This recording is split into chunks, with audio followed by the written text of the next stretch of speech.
What's going on, guys? It's Raw from Heroes Avenue. Happy Monday. Now, in this episode, we are going to be talking Star Wars, something that I don't do nearly as much as I'd like on this channel, and I have a lot to talk about because there's been a lot of things going on.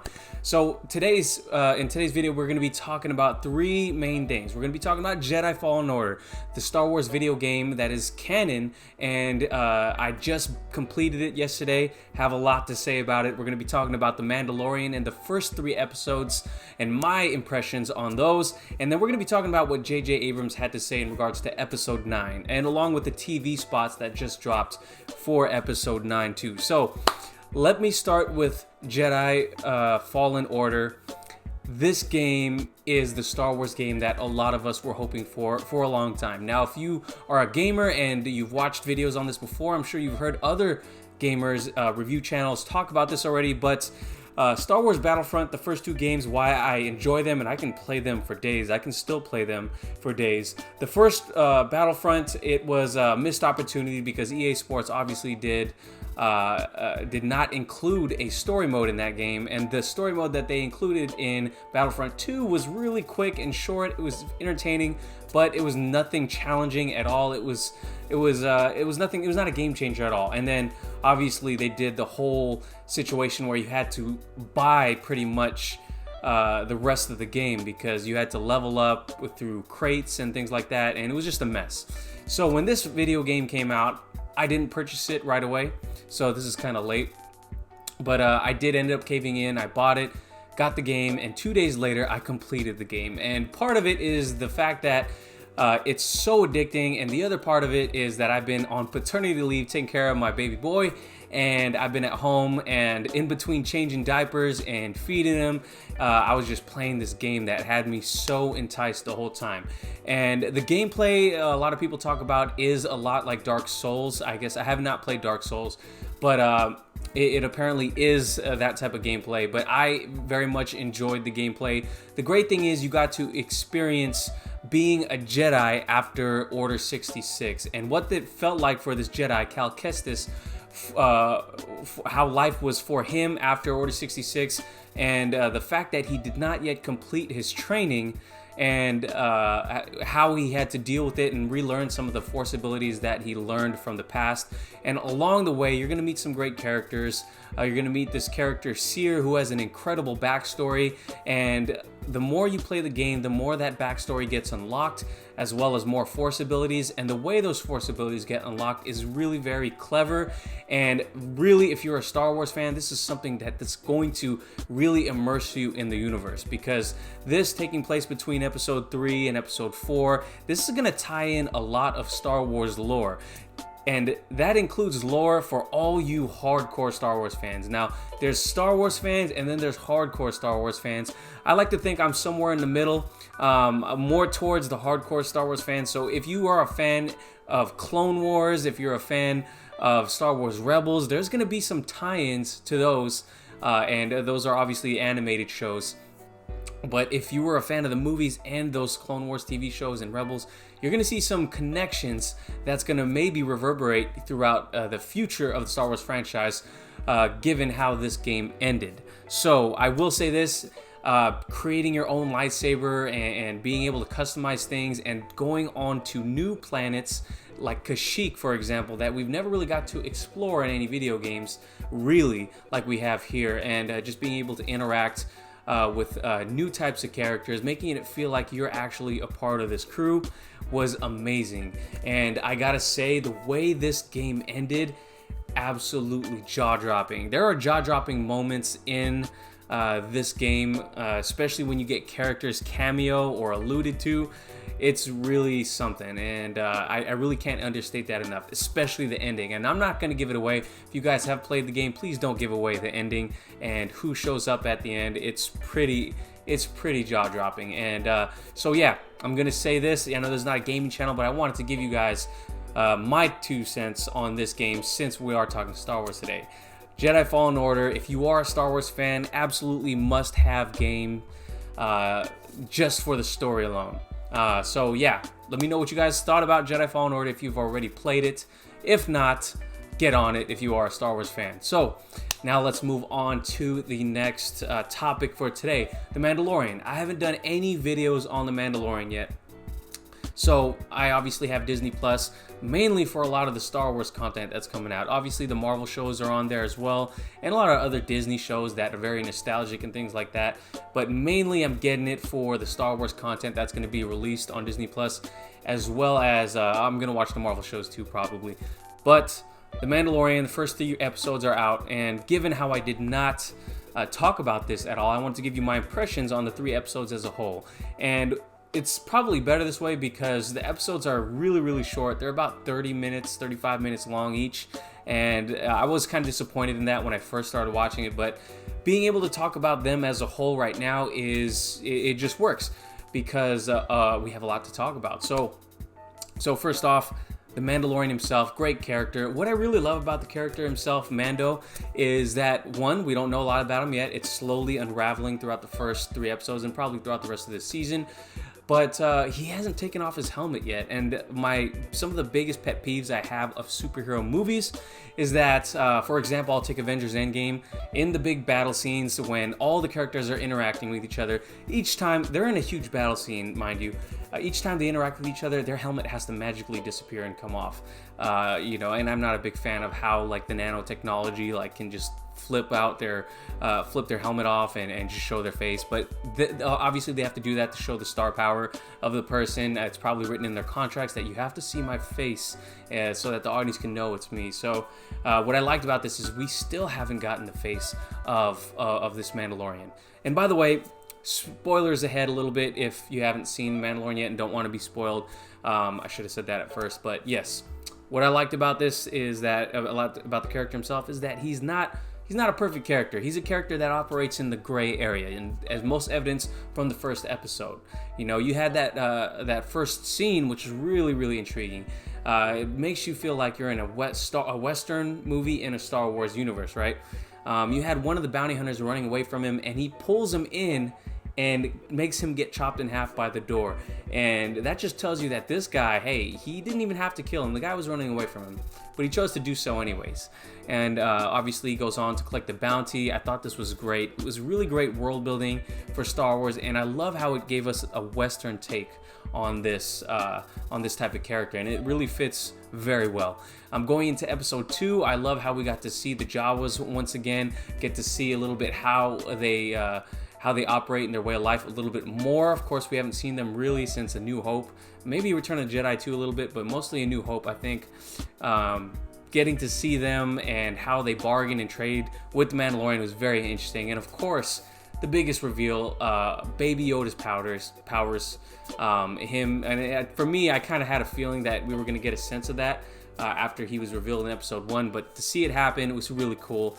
Directed by Rick Famuyiwa, the guy who was supposed to direct The Flash, or one of the directors who was supposed to direct The Flash, really did this episode very well. I very much enjoyed it. But my favorite episode so far has to be episode 3. And this is when we get the sense of the Mandalorian and his conscience.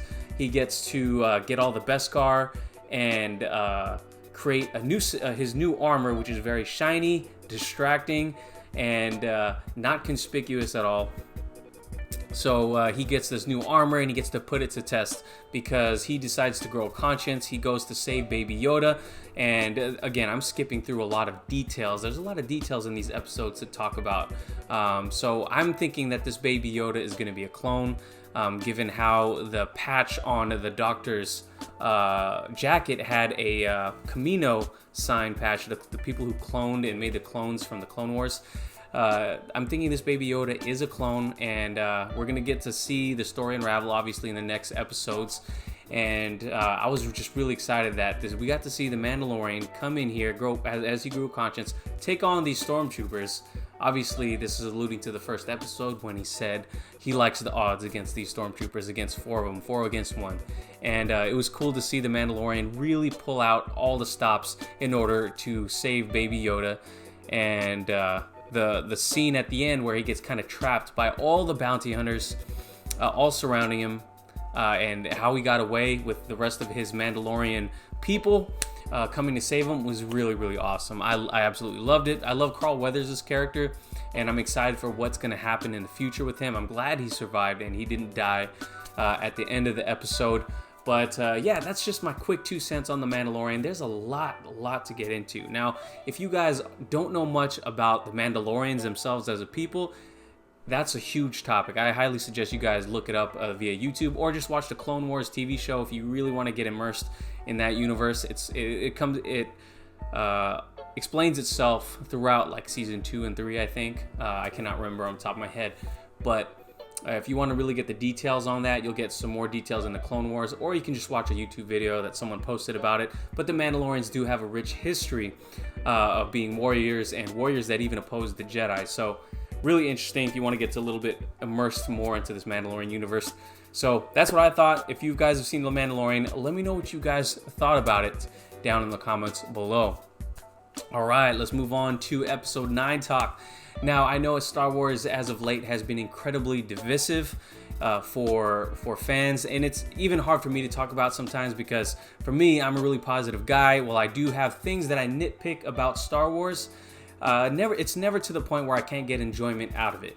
Now, if you think about it, looking back on all the previous Star Wars movies, there was a lot of things not to like in those movies. So if you think about Star Wars in that way, then you might not really like Star Wars. You got to really suspend all your critiques about your nitpicks about things and just enjoy the story for what it is. And that's the way I look at Star Wars. So I have enjoyed this new sequel trilogy. Of course, nothing beats the original movies. But I have been enjoying this trilogy, even The Last Jedi. Yep, it's not perfect, but I do enjoy The Last Jedi and the risks and the new things that Rian Johnson did introduce. Of course, we're talking about episode 9, so we have some things to talk about. So with that being said, I am very excited for episode 9 to come out, and the marketing is starting to ramp up. So this morning, there were 2 things that dropped. There was, or I think it maybe dropped yesterday. There was a TV spot that spotlighted just Star Wars as a whole, the franchise as a whole, and of course it's very nostalgic in the way it describes Star Wars throughout the generations and the pop cultural effect that Star Wars had, and obviously hits me real hard because I grew up watching Star Wars. My dad introduced me to Star Wars, and my uncles introduced it to my cousins, and we all just got together, loved Star Wars ever since I was a kid. And that TV spot was great. I will try to link it down below if you guys have not seen it. And the other thing that dropped this morning was a TV spot for episode 9 that showcased the new abilities of these First Order troopers. Now, there's 2 ways to think about it. Again, there's the nitpicky way to think about this, and there's the way to just think about it for what it is. Is it Star Wars? Does it capture what Star Wars is? And I think it does. The dialogue, it was very Star Warsy. So in the TV spot, you get to see stormtroopers chasing Rey, Finn, and Poe, along with R2-D2 and C-3PO. And you see Rey shooting a blaster, and surprisingly, she missed. I know she seems kind of perfect sometimes, but she did miss the stormtrooper, and the stormtrooper ends up blasting up into the sky, kind of flying towards them. And then you hear Finn goes, "They fly now?" Daisy goes, "They fly now," and then Oscar Isaac's character Poe goes, "They fly now." And it seemed very Star Warsy, the type of dialogue that is. Again, some people might find it kind of corny and cheesy these days, but if you look back to what Star Wars is and what it was in the past and the way the dialogue was set up, it feels very much in the same vein as that. So I cannot complain, especially us fans being older now. Maybe they want to see something more serious and maybe different. I feel like it's very Star Wars, so I did enjoy the clip. Yeah, let me know what you guys thought of that TV spot if you did see it. I actually don't want to see any more from this movie. I'm already sold, got my advance tickets for December 19th, so I don't really want to see any more, but if there are big things to talk about, I will do so if people want me to talk about it. And then the last thing I wanted to talk about, of course, is J.J. Abrams' comments about Star Wars Episode 9's plans to introduce Sheev Palpatine, Darth Sidious, back into the universe. And of course, he is the most badass villain in all of Star Wars and arguably in all of pop culture, right? Sheev Palpatine. the guy who runs the strings in Star Wars. This guy, you know, I'm so happy that we're gonna get him back. And basically, J.J. Abrams went during an interview with Uproxx, I believe, to talk about plans for Sheev Palpatine coming back. So I'll go ahead and read some of that and just comment on it. So he says, you just look at what he talks about, who he is, how important he is, to what the story is. Strangely, his absence entirely from the third trilogy would be conspicuous. It would be very weird. That's not to say there was a Bible and we knew what happens every step, but when Larry Kasdan and I worked on The Force Awakens, we didn't do it in a vacuum. We very purposely looked at what came before. We chose to tell a story that touches upon specific things and themes and ideas that we've seen before to begin a new story. But we examined all that came before to ask, where does this feel like it's going? And he also went on to say, so there were discussions about that at the time, yet like any beginning, you want to put the threads in, but you don't want to necessarily be literal about everything. And then when Ryan was brought on to do The Last Jedi, we met, we talked about things, and he wrote his story. And when I read the script, I realized this didn't get in the way of anything Larry and I talked about that I thought I'd get to.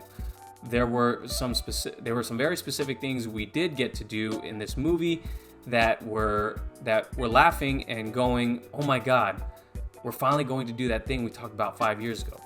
Okay, so sorry about the chopped up reading right there. My text is really small on this website, but basically, it sounds like J.J. Abrams in his head had wanted to wrap the story up with Palpatine all along. And he said this in previous interviews before, where very rarely in a story is a villain introduced in the beginning and not there at the end, and it just feels like telling a cohesive Skywalker saga story would have to end with Palpatine, of course, the most powerful and villainous, well, arguably most villainous person in all of Star Wars, or arguably the greatest villain in all of Star Wars, I should say.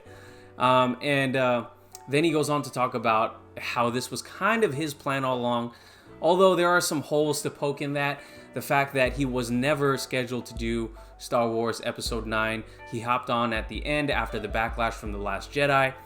But I do believe that he did plant certain things there to be followed through that could lead to Palpatine. Now, that's something that he may have put in there and have maybe intended in his own vision.